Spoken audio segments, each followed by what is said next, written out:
this longer and thinner. So I just start out. So you can see it start to taper already, but it's also fatter here. So I don't want that. So you got to keep working it back and forth. All I'm doing is stretching.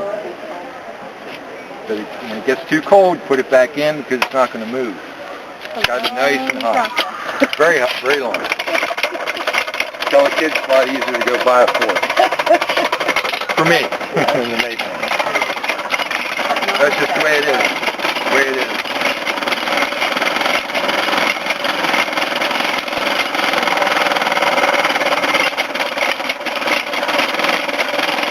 The more you get done with one heat, the more money you make. So that's the big thing. Once you learn it, you know, as far as being faster and be more aggressive.